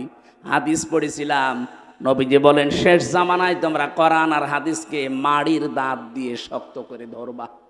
চিন্তা করলাম, দাঁত তো সামনে আরো 32টা আছে, এগুলোর নাম রে মাড়ির দাঁতের কথা বললেন কেন? ব্যাখ্যায় পড়েছি হাদিস, আমি বিস্তারিত বলতে গেলে সময় কভার হবে না, এই জন্য তাড়াতাড়ি করছি। নবীজি বোঝাতে চেয়েছেন যে মাড়ির দাঁত দিয়ে কোনো মানুষ কিছু ধরলে শক্ত করে ধরে। আজ আন্তর্জাতিক বিশ্বের যে চাপ, বিশেষ করে যে ষড়যন্ত্র দাদারা আরম্ভ করেছে, বাংলাদেশে এখনো পর্যন্ত জালেমদের কিছু প্রেতাত্মা আছে, তারা যা আরম্ভ করেছে, এখান থেকে মুক্ত হওয়ার জন্য এই বাংলাদেশে এখন সবচাইতে বড় দায়িত্ব আল্লাহর কোরআন আর হাদিসকে মাড়ির দাঁতের মতো শক্ত করে আঁকড়িয়ে ধরা। আল্লাহ গ্যারান্টি দিয়েছেন, মা আনজালনা আলাইকাল কুরআনা লিতাশকা। কোরআন আমি তাশকার জন্য নাজিল করি নাই, আপনাকে বিপদে ফেলবে, কষ্ট দেবে না। আঁকড়িয়ে ধরেন, দেখেন আপনাকে আমি উপরে তুলে দেব। আল্লাহ জানেন এটা আঁকড়িয়ে ধরার মাধ্যমে সেখানে তোলার কথা ওই জায়গায় যেন আমাদেরকে তুলে দেয়, বলেন আমিন। আমি ওই রকমই আয়াত পড়েছিলাম আজকে, সূরা কাসাস। মুসা আলাইহিস সালামের জীবনে দিয়ে আল্লাহ আরম্ভ করেছেন, পৃথিবীর মানুষকে কিছু শিক্ষা আল্লাহ এখান থেকে দিতে চান। আল্লাহ বলেন তসিম মিম, এর অর্থ কেউ জানে না। তিলকা আয়াতুল কিতাবিল মুবিন, এগুলো সব স্পষ্ট কিতাবের আয়াত। তাহলে কোরআন শরীফের প্রথম বর্ণনা এই যে কোরআন স্পষ্ট। কোরআন কি? যদিও আমাদের কাছে স্পষ্ট না, আমাদের অনেকের কাছে কোরআন অস্পষ্ট। এই জন্যে এই মাদ্রাসাগুলো, আপনি এখানে আসেন, পড়েন। এখানে আমার মনে হয় বয়স্ক শিক্ষা আছে কিনা জানি না, এইটাও বিভিন্ন মাদ্রাসায় চালু করা দরকার। এই ছেলেরা মেয়েরা বয়স্ক শিক্ষা মাগরিব থেকে এশা পর্যন্ত, ফজরের পর থেকে যেহেতু কাজে কামে বেরিয়ে যান, মাগরিব থেকে এশা পর্যন্ত 1 ঘন্টা সময় দেন। এভাবে 1 দিন 2 দিন 1 মাস 2 মাস 5 মাস 1 বছরে দেখবেন আপনি কোরআনের অনেক কিছু আয়ত্ত করে ফেলেছেন। কোরআনে কারিম আল্লাহ আমাদেরকে দিয়েছেন স্পষ্ট আয়াত, আর আমরা এখনো পর্যন্ত কোরআনের কাছে না আসার কারণে এখনো অস্পষ্ট হয়ে আছে আমাদের কাছে। আমরা পূর্বের জামানার জীবনী পড়ি, যারা কোরআনের কাছে এসেছে ওই মানুষগুলো কোনোদিন আর গোপনে থাকে নাই। হযরত ওমর মুসলমান হয়েই বলেছিলেন, হে নবী, যে কোরআন শুনি আমি মুসলমান হলাম, সূরা তাহা। আপনি বলেন তো এটা কি সত্য? না, 100% সত্য। তিনি বলেছিলেন এই সত্য জিনিস আর গোপনে থাকবে না, আপনি আমাকে অনুমতি দেন, আমি এই মুহূর্তে কোরআনের পক্ষে একটা মিছিল করব। তিনি মুসলমান হয়েই ওপেন হতে চায়, আর আমরা মুসলমানেরা কোরআন পড়ে পড়ে আরো বলে যে হুজুর আমি গোপনে আছি। এটা টাটকা শয়তান। তুই কিসের কোরআন পড়িস যে গোপনে থাকবি? হযরত ওমর কোরআন পড়েই বলে আমি ওপেন হব, আর আমরা এমন কোরআন পড়ছি আমি গোপনে আছি। সে সময় যেহেতু চলে গেছে, এখন তো ওপেন হওয়ার সময়। কথা বলেন না কেন? আপনার এখন ওপেন হওয়ার সময়। আল্লাযী আলহামদুলিল্লাহিল্লাযী আনজালা আলা আবদিহিল কিতাবা ওয়া লাম ইয়াজআল লাহু ইওয়াজা। সব প্রশংসা আল্লাহর জন্য, যিনি তার বান্দার প্রতি এমন একটা কিতাব দিয়েছেন যে কিতাবের ভেতরে কোনো বক্ষতা নেই, কোনো গোপন কথা নেই, বাঁকা কথা নেই। যারা আজ মারেফতের কথা বলে বলে মানুষদেরকে মায়ের পথ দেখায়, নাম দিয়েছে মারেফত, অথচ দেখায় মায়ের পথ। কথা বলে না কেন? ভাব ধরেছে উনি বুজুর্গ। কিসের বুজুর্গ? ওটা বেজিরগু। আপনাকে মারেফত বলতে কিছু নেই, এটা শব্দটা হচ্ছে উরফুন থেকে। আরাফা ইয়ারিফু মানে পরিচিত হওয়া। আরাফাতের ময়দানে যেহেতু আদম হাওয়া এসে পরিচিত হয়েছিলেন, জায়গাটার নামই হয়ে গেছে আরাফাতের ময়দান। আর ওই শব্দটাকে গোপন বিষয় বলে মানুষদেরকে কোরআন থেকে সরাতে চায়। এটা এক শ্রেণীর মানুষের দেশে কাজ করছে। স্পষ্টভাবে বলছি, কোরআনে কোনো গোপন কথা নেই, যা আছে সব ওপেন কথা। আর কিছু জিনিস যেটা আল্লাহ জানায়নি ওইটা বাদ, যেমন তহা, ইয়াসিন, তসিম, মিম, আলিফ লাম মিম, এগুলো আল্লাহ বাড়ে আর কেউ জানে না। আর রাসূলুল্লাহকে আল্লাহ জানিয়েছেন, উনি আমাদেরকে বলেননি, ও পর্যন্ত যাবার দরকার নেই। কিন্তু বাকি যত আয়াত আছে কোনো আয়াত অস্পষ্ট না, সব স্পষ্ট। আপনি এর কাছে আসেন, বসেন, পড়েন, দেখবেন গভীরে যত যাবেন তত আনন্দ পাবেন। আমি কোরআনে কারিমের একটা আয়াত এই কয়েকদিন আগে চিন্তা ভাবনা করে আমার এই দৃষ্টিতে আমি আশ্চর্য হয়ে গেছি। সানুরিহিম আয়াতিনা ফিল আফাকি অফি আনফুসিহিম। এটা সূরা হামিম সাজদার শেষের দিকে আছে। রব্বুল আলামিন বলেন, অতি শীঘ্রই আমি দিক দিগন্তে এবং তোমাদের এই শরীরের ভেতরে এমন কিছু আছে যেগুলো দেখাবো, স্পষ্ট করে দেখাবো। হাত্তা ইয়াতাবাজ্জানা লাহুম আন্নাহুল হক, যতক্ষণ পর্যন্ত আমি যে সত্য এটা প্রমাণ না হয় ততক্ষণ দেখাবো। আমি বহু কিছু পেয়েছি, আমার একটা বিষয় খুব আশ্চর্য লাগে। কম্পিউটার এখানে ভিড়িয়ে দিলে আমি দেখাতে পারতাম। আল্লাহ যে ফতোয়া দিয়েছেন কোরআনে, ইন্নাল মুবাদ্দিরিনা কানু ইখওয়ানাশ শায়াতিন, আল্লাহ পাক বলেন যারা অপচয় করে তারা শয়তানের ভাই। এ ফতোয়া দিয়েই তিনি শেষ করেননি, তিনি নিজে এটা মেনেছেন আগে। আমাদের শরীরের ভেতরেও দেখো, কি দেখবো? শরীরের ভেতরে দেখলাম এই যে খাবার খেয়ে আসলাম, এই খাবারগুলো দিয়ে এর নির্যাস যেটা, ওইটা দিয়ে পিত্ত রস তৈরি হয়, ওইটা দিয়ে বীর্য তৈরি হয়, ওইটা দিয়ে রক্ত তৈরি হয়, ওইটা দিয়ে আলাদাভাবে যখন রসগুলো বেরিয়ে যায়, কিছু দিয়ে পায়খানা, কিছু দিয়ে প্রস্রাব তৈরি হয়। কম্পিউটার ভেড়িয়ে খালি মানব দেহটা লিখবেন, দেখবেন মাথা থেকে শুরু করে পুরাটা এমনিতে সেজদা দিতে বাধ্য হবেন। আমি ওইটা মিলিয়ে দেখলাম, আল্লাহ যে ফতোয়া দিল আমি অপচয় করি না, তাহলে পিত্ত রসটা কি করে? খাবার যতক্ষণ আপনার পেটে আছে, ওই পিত্ত রস যেটা দামি সবচাইতে, কারণ খাবারের নির্যাস দিয়ে তৈরি, ওটা ফোঁটা ফোঁটা ফোঁটা ফোঁটা পড়তে থাকে। খাবার যতক্ষণ আছে ওটা পড়লে খাবার হজম হয়, যতক্ষণ খাবার না থাকবে শেষ হয়ে যাবে।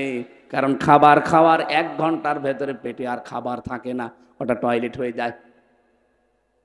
যতক্ষণ খাবার থাকবে ততক্ষণ পড়বে, খাবার নেই যেহেতু দামি জিনিস আর পড়বে না, তাহলে তো অপচয় হবে।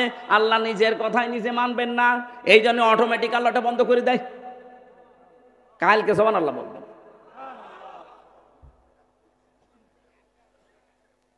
কোরআনের প্রতিটি শব্দ চিন্তা ভাবনা যদি করেন, যে কোনো শব্দ নিয়ে, অবশ্যই আল্লাহ আপনাকে ওই শব্দ দিয়ে জান্নাত পর্যন্ত নিয়ে যাবে। তা আমাদের দেশে তো এই সিস্টেমগুলো নেই। কোরআনের একটা গবেষণাগার নেই, অথচ লালন গবেষণাগার তৈরি হচ্ছে।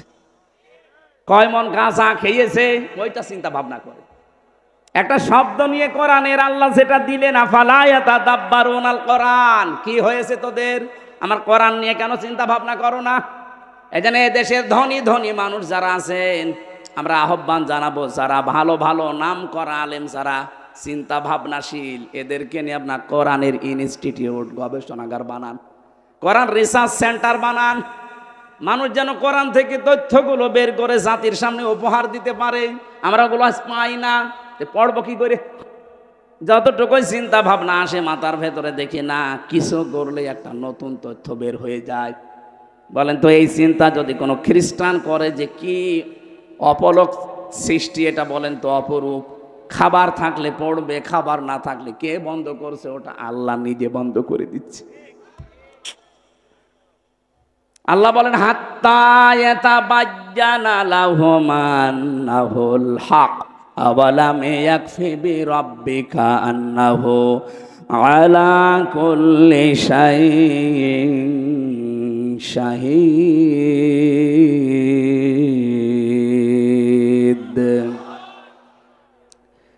আমি বিস্তারিত দিকে যাচ্ছি না। তাহলে কোরআন শরীফ থেকে এটা বুঝলাম যে কোরআন অস্পষ্ট না, স্পষ্ট। এবার আল্লাহ আমাদেরকেই মনে হচ্ছে হাত দিয়ে ডাকছেন, এই এদিকে আয়। নাতলু, আমি তেলাওয়াত করে তোদেরকে এখন শোনাবো। নাতলু আলাইকা মিন নাবাই মূসা ওয়া ফিরআউনা বিল হাক্কি লিকাওমি ইউমিনুন। যদিও এটা কা দিয়ে মুহাম্মদ রাসূলুল্লাহ উদ্দেশ্য, মুফাসসিরিন গ্রাম তাফসিরের ভেতরে দেখেছি কিয়ামত পর্যন্ত যত নবীর উম্মত আসবে সবাই এর ভেতরে আছে। আমাদেরকে আল্লাহ যেন ডেকে ডেকে শোনাতে চান, ও বাংলাদেশের মানুষেরা এদিকে আয়, আমি তোদেরকে একটু তেলাওয়াত করে একটা ঘটনা শোনাই, যেটা মুসা এবং ফেরাউনের কাহিনী, লিকাউমি ইউমিনুন, যারা বিশ্বাসী তাদের জন্য এখানে শিক্ষা আছে। এখন কি আছে এটা আমরা একটু বাংলাদেশের সাথে মেলাবো না চলে যাবেন? হ্যাঁ, এই যে দু একজন যাচ্ছে, কারা এরা? একটু বসেন ভাই, একটু বসেন। আল্লাহ রাব্বুল একটু ভালো করে মিলাবেন, দেখবেন আমার তো মনে হচ্ছে খাপের খাপ মুমতাজের বাপ মিলে যাবে। ইন্না ফিরআউনা আলা ফিল আরদি, আল্লাহ পাক বলেন অবশ্যই ফেরাউন তার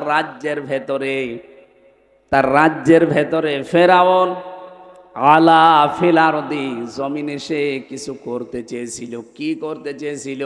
ফেরাউনের যে কাজ কারবার হাজার হাজার বছর আগে সে উলু প্রকাশ করতে চেয়েছিল, উদ্ধত্ত, নিজের এলাকায় নিজের দেশে।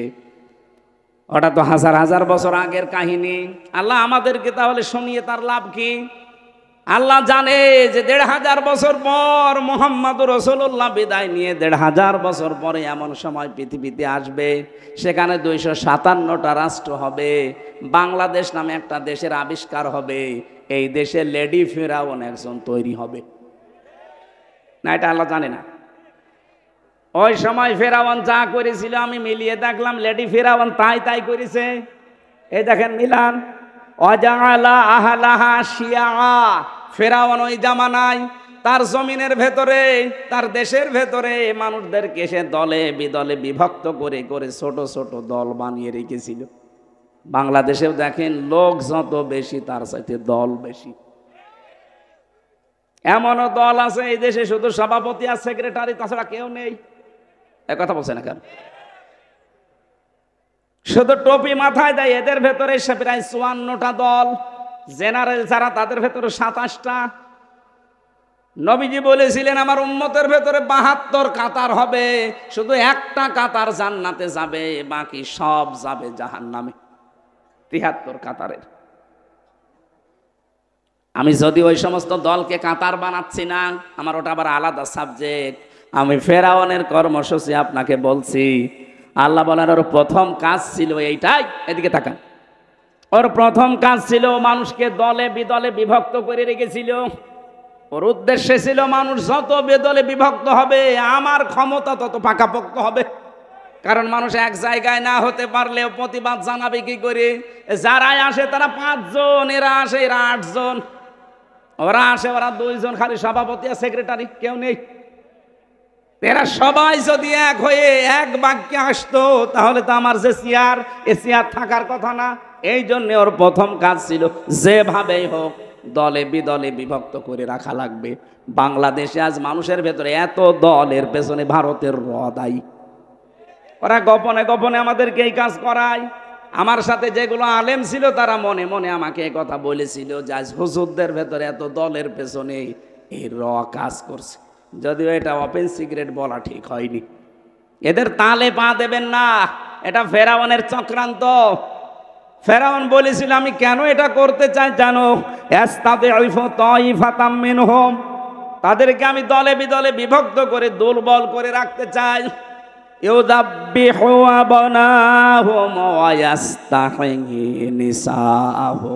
তাদের পুরুষদেরকে আমি মেরে ফেলতাম আর মেয়েদেরকে জীবিত রাখতাম। দুইটা অর্থ হতে পারে। এক নম্বরে পুরুষ ছেলেদেরকেও প্রথমেই মেরে ফেলেছিল, আর বাচ্চা যারা মেয়েরা তাদেরকে দাসীবাদী বানাতেও বাঁচিয়ে রেখেছিল। দ্বিতীয় অর্থ, পুরুষদের কর্মহীন করে দিয়েছিল, মেয়েদের কর্মসংস্থান বানিয়ে দিয়েছিল। এটা ফেরাউনের কাজ। আপনি দেখেন দ্বিতীয় অর্থটা বাংলাদেশে মিলে যাবে। কত পুরুষ মানুষ বিয়ে পাশ করে বসে আছে, চাকরি নেই। মেয়েটা ম্যাট্রিক ফেল, তার 3 জায়গায় চাকরি। এই কথা বলছে না? এটা ফেরাউনের চক্রান্ত। কারণ মেয়েরা যেখানে সময় বেশি দেয় তার সাথে মহাব্বত ভালোবাসা বেশি হয়, এইটাই নিয়ম। ও স্বামীর সাথে থাকে 4 ঘন্টা আর বসের সাথে থাকে 18 ঘন্টা। এরকম পরিবেশ বাংলাদেশে ছিল না, এখনো আছে। এটা পাল্টাতে হবে। মেয়েদের অভ্যাসই এইটা, যার সাথে সময় বেশি কাটাবে তার সাথে মহব্বত বেশি হবে। এই জন্য অনেকের স্বামী বিদেশ চলে যায়, তখন ওর পাশের বাড়ির জলিমদ্দির সাথে ওর দেবরের সাথে সময় বেশি কাটানো লাগে, মহব্বত স্বামীর চাইতে পাশের বাড়ির জলিমদ্দির সাথে বেশি হয়। আপনাদেরকে একটা কথা বলছি, জীবনেও কোনোদিন বিবাহিত মেয়ে লোক বা ভাবি, প্রতিবেশীর স্ত্রী, এদের সাথে ভুল করেও লাইন করতে যাবেন না।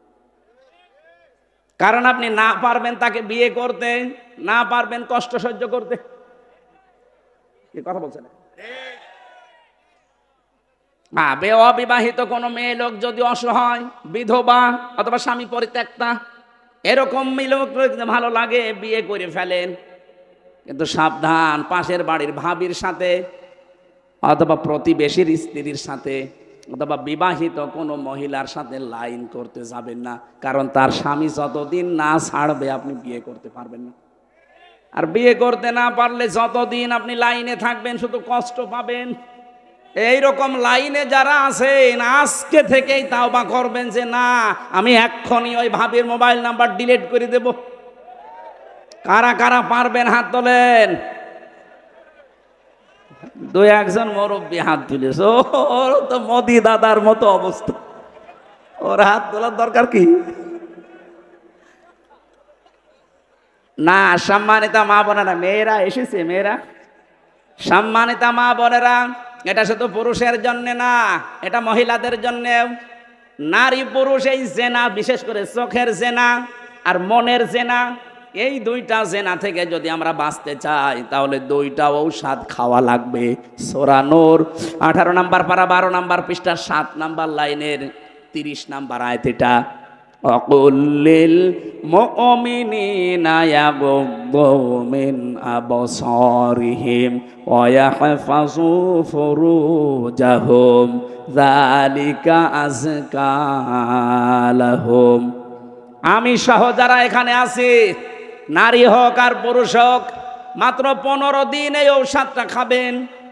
এলাপতি, হোমিওপ্যাথি না গাছগাছড়া, আল্লাহর নিজের বানানো ঔষধ। আল্লাহ বলেন মমিন পুরুষদেরকে এবং মমিন নারীদেরকে বলে দেন, তারা যেন পর নারী পর পুরুষ থেকে প্রথমে তাদের চক্ষু নিম্নগামী করে।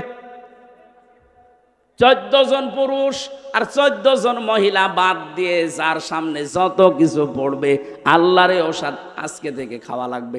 এই যে আজকে মহিলারা এসেছে, এরাও যদি সামনে পড়ে যায়, ওটা যদি আপনার মা হয় আপন মা, যদি খালা হয় আপন খালা, যদি নিজের বোন হয় আপন বোন, নিজের মেয়ে হয় আপন মেয়ে, নিজের ফুফু হয়, নিজের পুত্রবধূ হয়, এরকম 14 জন মহিলা এবং 14 জন পুরুষ, বাবা ছেলে, নিজের আপন ভাইয়ের ছেলে, আপন বোনের ছেলে, নিজের মেয়ের জামাই, এরকম 14 জন পুরুষ 14 জন মহিলা বাদ দিয়ে সামনে যেই পড়বে সঙ্গে সঙ্গে আল্লাহর কথা মনে করে চোখ নিচের দিকে করবেন। যদিও শয়তান ওদেরকে জাল হিসাবে রাখবে, তারপরও শক্ত কন্ট্রোল করেন নিজেকে। 2 নম্বরে লজ্জা স্থানের হেফাজত করা। ইল্লা আলা আজওয়াজিহিম আও মা মালাকাত আইমানুহুম ফাইন্নাহুম গায়রু মালুমিন। আল্লাহ পাক বলেন নিজের জায়েজ স্ত্রী ছাড়া অন্য কোনো কারোর স্ত্রী কামনা করাই জায়েজ নেই। করা না, শেষে হর্ষাই আছে, করাই জায়েজ নেই। অথচ যারা আজ পরকীয়া প্রেম করছি বলে এক জিনিস আর আমি কতদিন কি করব, এই জন্য অন্য জায়গায় লাইন করেছি। আপনি যদি এই কথা বলেন তা আপনার বউ তো এই কথা বলতে পারে যে ও ছাতায় এক জিনিস আর পর দিন আমি আর এক জায়গায় করি। এই যে নিজের স্ত্রীর প্রতি আজ আকর্ষণ নেই, অন্যের বউ দেখলেই কেমন যেন আকর্ষণ হয়, ভালো লাগে, এমনি না। এই কারণে, কারণ আমার লজ্জাস্থান এবং চোখের হেফাজত নেই, এই জন্য অন্যের বউ দেখলে খুব ভালো লাগে, নিজেরটা দেখলে আর ভালো লাগে না। খালি 15 দিনে ঔষধ খাবেন, 15 দিন দেখবেন নিজের স্ত্রীর প্রতি আকর্ষণ বাড়বে, নিজের স্ত্রীর প্রতি চাহিদা বাড়বে।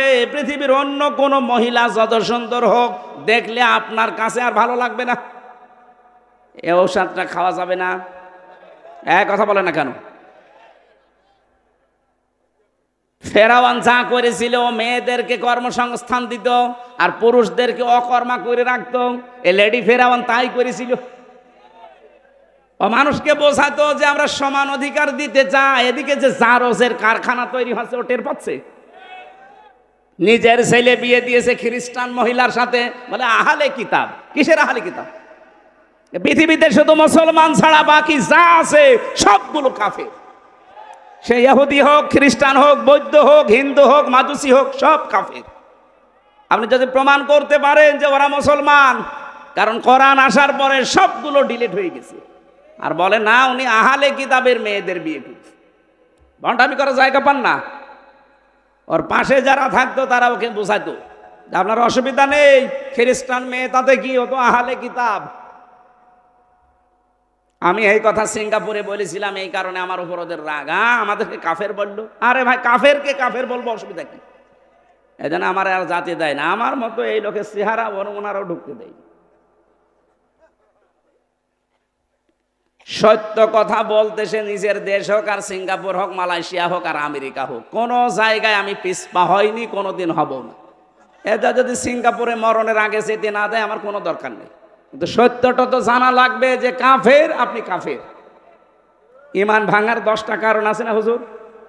তার ভেতরে 7 নাম্বার কারণ, কাফেরকে কেউ যদি কাফের মনে না করে সেও কাফের। এক কথা বলেন না কেন? আপনি কাফের, আপনাকে আমি কাফের বলবো না মুসলমান বলে আমি কি আমার ইমান হারাবো? আল্লাহ পাক বলেন ইন্নাহু কানা মিনাল মুফসিদিন, ও ফ্যাসাদ সৃষ্টিকারী ছিল। এবার আল্লাহ আমার তার নিজের আশা ব্যক্ত করছেন, ফেরাউন তো এই কাজ করেছিল। ওয়া নুরিদু আন্নামুন্না আলাল্লাযীনা ইসতাদঈফু ফিল আরদি ওয়া নাজআলাহুম আইম্মাতাও ওয়া নাজআলাহুমুল ওয়ারিসিন। আমি আল্লাহ একটা আলাদা ইচ্ছা করলাম। আমার ইচ্ছা কি, ফেরাউন যেই দলটাকে কোন ঠাসা করে রেখেছিল, এই যে হাজার হাজার দলে বিভক্ত করে একটা দলকেও টার্গেট করে কোন ঠাসা করে রেখেছিল, অত্যাচার জুলুম নির্যাতন করে ছোট করে রেখেছিল, ওই দলটা মুসা নবীর দল।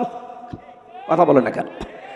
আমি আল্লাহ চাইলাম মুসা নবীর এই দলের উপরে আমার মানান করতে। মানান মানে অনুগ্রহ, দয়া। আমি আল্লাহ তাদের উপরে আমার অনুগ্রহ করলাম, জাতির নেতৃত্বে তাদেরকে আমি আল্লাহ দান করলাম এবং জমিনের ওয়ারিশ বানিয়ে দিলাম। এই আয়াতটা মনে হচ্ছে 2024 সালের 5 আগস্টের পরে নাজিল হয়েছে। এক কথা বলে না কেন? এত বছর যাদেরকে মিথ্যা তহমত দিয়ে, উল্টা পাল্টা কথা দিয়ে আপনি কণ্ঠাসা করে রেখেছিলেন জাতির কাছ থেকে, নিজেরাই রাজাকারের তালিকা বানিয়েছেন 10,000, সেখানে 8,060 জন হচ্ছে আওয়ামী লীগের, মাত্র 37 জন জামাত ইসলামের, তারপরও প্রায় 13 জন মরে গেছে। এই মিথ্যা কথা ছড়িয়ে ছড়িয়ে কি পেলেন? এখন তো সবই যাচ্ছে নিজের দিকে। আল্লাহ বলেন এই তো পুরোটা উল্টিয়ে আমি ওই জাতির ভেতরে মুসা নবীকে, তার দলকে আমি প্রতিষ্ঠা দিলাম এবং জমিনের ওয়ারিশ বানিয়ে দিলাম। বাংলাদেশে এই আয়াতটা এখন আল্লাহ আমাদেরকে মনে হচ্ছে দেখাবে। এই কথা বলছে না কেন? যেই দলটা সবচাইতে দুর্বল ছিল, এতদিন জুলুম নির্যাতন অত্যাচার, জেল জুলুম ফাঁসি আয়না ঘর, তাদেরকে আল্লাহ এখন হাতে ধরে জাতির নেতৃত্ব দিয়ে দিচ্ছে। সামনে মনে হচ্ছে জমিনের ওয়ারিশ আল্লাহ তাদেরকে বানিয়ে দেবে। আল্লাহ বলেন অনুমাক্কিনা লাহুম ফিল আরদ, আমি জমিনে তাদেরকে প্রতিষ্ঠা দিয়েছিলাম, ক্ষমতা দিয়েছিলাম। কেন জানো? ও নুরিয়া ফিরাউনা ও হামানা ও জুনুদাহুমা ও জুনুদাহুমা মিনহুম মা কানু ইয়াহজারুন। ফেরাউন, হামান এবং তার দলবল সবচাইতে বেশি ভয় পেত সেই দলকে নিয়ে, মুসা নবীর দল। আমি আল্লাহ ওদেরকে দেখাতে চেয়েছি, দেখ জমিনের শাসন তাদের হাতে দিলাম। আমার তো খাপের খাপা একটা মিলে যাচ্ছে, কারণ কোরআনের পাখি যতগুলো দোয়া করেছিল, একটা দোয়া আমার আল্লাহ ফেরত দেয়নি, সব কবুল করে নিচ্ছে। উনি স্বপ্ন দেখেছিলেন এই দেশে একটা জালেমও ইঁদুরের গর্ত পাবে না, ঠিক এখন সেই অবস্থা। উনি স্বপ্ন দেখেছিল এই জমিনে জালেমদের নাকের ডগায় পথ পথ করে কালেমার পতাকা উড়বে, সে অবস্থা চলে আসতেছে। উনি স্বপ্ন দেখেছিল এই জমিনে জালেমদের এই দেশে প্রত্যেকটা জায়গায় ইসলামের পরিপূর্ণ ইসলাম কায়েম হবে। এইটা এখন বাকি আছে। আল্লাহ যেন এটা আমাদেরকে সামনে দেখায়। যেহেতু নবীদের দোয়া আল্লাহ ফেরত দেয়নি, লাকাদ সাদাকাল্লাহু রাসূলাহুর রুইয়া বিল হক, অবশ্যই আল্লাহ তার রসুলের স্বপ্নকে সত্য রূপ দিয়েছিলেন। রসুল তো এখন নেই, রসুলের নায়েব আছে। কি এটা রসুলের নায়েব না? নায়েবে রসুল উত্তরাধিকারী, রাসূলের ওয়ারিস এইগুলো। এনারা যদি কোনো স্বপ্ন দেখে অবশ্যই আল্লাহ সেটা বাস্তবে হক রূপ দেবে। আর সেইটাই আমরা সামনে দেখতে পাচ্ছি। আল্লাহ কোরআনের আয়াত যেন আমাদেরকে দেখান, বলেন আমিন। জেলে যাওয়ার পরে কয়েকটা অভিজ্ঞতা হয়েছিল, তার ভেতরে একটা স্বামী স্ত্রীর গন্ডগোল। হাজারো মানুষ দেখলাম জেল খাটতেছে শুধু স্বামী স্ত্রীর গন্ডগোলের কারণে। আমি এই জন্য এখানে বসে বসে এই বইগুলো লিখেছিলাম। এটা নারীদের জন্য, আর একটা আছে পুরুষের জন্য। দাম্পত্য সমস্যা এবং তার সমাধান কি করা যায়, ওখানে যেহেতু বাস্তব দেখেছি ওইটা দেখে লিখেছি। বাইরে এসে এডিটিং করে এটা ছেড়েছি। মেয়েরা আপনার স্বামীকে ছেলেকে দিয়ে এটা স্টেজ থেকে নিয়ে যাবেন, যে স্বামীকে পড়াবেন আর স্বামীরা স্ত্রীদের পড়াবেন। বহু সমস্যার সমাধান দেওয়া আছে। আমি আশা করব এটার ভেতর থেকে তথ্যগুলো আমল করতে পারলে পরিবারটা অন্তত জান্নাত হবে। আমার মৃত মা বাবার আত্মীয় স্বজন, পাড়া প্রতিবেশী, বন্ধু বান্ধবকে দাওয়াত করে খাওয়ালে আমার মৃত মা বাবা উপকৃত হবে কিনা এ বিষয়ে জানতে চাই। সম্মানিত ভাইরা, মানুষ মরে গেলে যে খাবার খাওয়ানো হয় এটা হচ্ছে সাদকা। এটা কি? আর সাদকার খাবার খাবে এই পৃথিবীতে যারা অসহায়, এতিম, মিসকিন তারা। তা আপনি যাদেরকে খাবার খাওয়ান ওরা তো সব রমজানের মতো মানুষ। কথা বলছেন এখন? আমি হামজার মতো মানুষ, আমি নিয়ে আসি 5 গাড়ি, আমারে আপনি মৃত খানা খাওয়াচ্ছেন, ও জায়েজ হবে? সুতরাং দেখে দেখে খাওয়াবেন, অসুবিধা নেই। খাওয়ানো জায়েজ আছে, কিন্তু মানুষ দেখে খাওয়াবেন। আমার কালকে দিনের বেলায় মাহফিল সেই পটুয়াখালী বাউফল সকাল 9টায়, এখন রাত্রে ঢাকা, ওখান থেকে ওরা নিয়ে যাবে আবার দিয়ে রংপুর দিয়ে যাবে। এই জন্য আমি আজকে আর টানতে পারছি না, মাপ চাই। আগামী থেকে আসলে আবার কথা বলবো ইনশাল্লাহ। এই বইটা যাওয়ার পরে এখান থেকে মোনাজাত শেষ হলে স্টেজ থেকে নিয়ে যাবেন। আল্লাহুম্মা আমিন। লা ইলাহা ইল্লা আনতা সুবহানাকা ইন্নী কুনতু মিনাজ জালিমিন। আল্লাহুম্মা আগফিরলি ওয়ারহামনি ওয়াহদিনি ওয়াফিনি ওয়ারযুকনি ইয়া রাব্বাল আলামিন। আল্লাহ তাআলা, তুমি কোরআনে যে গ্যারান্টি আমাদের দিলে এগুলো তুমি বাস্তবে আমাদেরকে দেখাও। জমিনের শাসনটা তুমি মুসলমানদের হাতে বাংলাদেশে তুলে দাও। যারা জুলুম, নির্যাতন, অত্যাচারে জর্জরিত হয়ে আছে এই 15.5 বছর, আল্লাহ তুমি তাদের দিকে একটু মুখ তুলে তাকাও। আল্লাহ তোমার কুদরতের নজর, রহমতের নজর আমাদের প্রতি মুসা নবীর দিকে যেভাবে তাকিয়েছিলে ওইভাবে তাকাও। আমাদেরকে তুমি জমিনে তোমার বিধানটা চালু করার কাজে লাগাও। এ মাহফিল বাস্তবায়নের জন্যে হাফেজ মাওলানা মুয়াজ্জেম হোসেন ভাই এলাকার মানুষকে নিয়ে যে বিশাল আয়োজন করেছে, কত সুন্দর করে সাজিয়েছে। আল্লাহ তাআলা নিজেদের বাড়ি ঘর এরা এত সুন্দর সাজায় না। কোরআনের এই ময়দান যারা এত সুন্দর সাজিয়েছে এদের জান্নাত তুমি এভাবে সাজিয়ে দাও। আল্লাহ তার স্ত্রী আলেমরা আসলে যে খেদমত আমি দেখেছি, তার স্ত্রীকেও তুমি মাফ করে দাও। আল্লাহ তাআলা তার সন্তান 2টা দিয়েছো, মেহেরবানি করে আরাফাত এবং আরেকটা ছোটটা, 2টাকেই কবুল করে নাও। আমার সভাপতি বড় ভাই জানাব মাওলানা আলহাজ রফিকুল ইসলাম, আল্লাহ রফিক মানে বন্ধু, তুমি বন্ধু হিসাবে তাকে কবুল করে নাও। আমাদের প্রধান অতিথি ইঞ্জিনিয়ার আলহাজ রমজান আলী, আমার আরাফাতের ভাই, আল্লাহ তার জীবনটাকে তুমি ইসলামের জন্য মঞ্জুর করো। তার স্ত্রী সন্তান যেগুলো দিয়েছ সহি সালামতে রাখো। রমজান আলী ভাইয়ের বাবা মাকে মাফ করে দাও, তার শরীরটা তুমি সুস্থ রাখো, দিনের জন্য তাকে তুমি কবুল করো। কত মানুষ এখানে বিভিন্ন বসে আছে যারা দোয়া চায়, বিশেষ করে প্রশাসনের যে ভাইগুলো এসেছে, নিজেদের বাড়িঘর, আত্মীয় স্বজন, মা বাবা ফেলে যারা বাংলার বিভিন্ন প্রান্তে দায়িত্ব পালন করে, এই পত্নীতলা, নজিপুর এলাকায় যারা প্রশাসনে আছে, আল্লাহ এদের ওপর তোমার খাস রহমত নাজিল করো। পুলিশ ভাইদের আজকের এই শৃঙ্খলার দায়িত্বে যারা আছে, পুরাটা ইবাদত হিসাবে কবুল করো।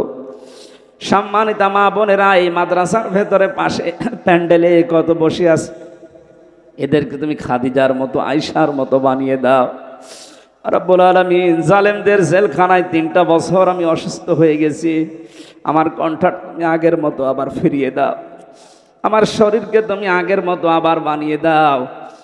মুক্ত জীবনে যখন ফিরিয়েই দিয়েছো, কোরআনের কথাগুলো বলার জন্য যে এলেম দরকার, হেলেম দরকার, যে স্বাস্থ্য দরকার, কণ্ঠ দরকার, আল্লাহ তুমি আমাকে ভিক্ষা দাও। আল্লাহুম্মা গফিরলি ওয়ারহামনি ওয়াহদিনি ওয়াফিনি ওয়ারযুকনি ইয়া রাব্বাল আলামিন। রাব্বুল আলামিন, সাবেক সংসদ সদস্য শামসুজ্জোহা খান আসতে পারে নাই, ব্যস্ততার কারণে, তাকে কবুল করে নাও। মাওলানা হোসাইন মাহফুজ তার বাবাকে হারিয়েছে, কবুল করো। তার বাবাকে তুমি মাফ করে দাও। আল্লাহ তাআলা আমার বাবা মা স্ত্রী সন্তান যেগুলো দিয়েছে এদেরকে তুমি সহি সালামতে রাখো। তোমার শেখানো দোয়া আমরা পড়ছি, রব্বানা হাবলানা মিন আজওয়াজিনা ওয়া যুররিয়াতিনা কুররাতা আয়ুনি ওয়াজআলনা লিল মুত্তাকিনা ইমামা। এলাকায় মাটির নিচে যারা ঘুমিয়ে আছে, কবরের আযাবগুলো মাফ করে জান্নাতি বানিয়ে দাও। এই মাদ্রাসাটা কিয়ামত পর্যন্ত আল্লাহ দ্বীনের মারকাজ বানিয়ে দাও। যারা হাফেজ হয়েছে এবার কোরআনে কারিমকে সিনায় যাদেরকে দিয়েছো, মরণ পর্যন্ত আটক করে রাখো এদের। আল্লাহ তাআলা কখন কার কাছে মরণ আসে জানি না, যখনই আসবে যেন এ কথা বলতে পারি, লা ইলাহা ইল্লাল্লাহু মুহাম্মাদুর রাসূলুল্লাহ।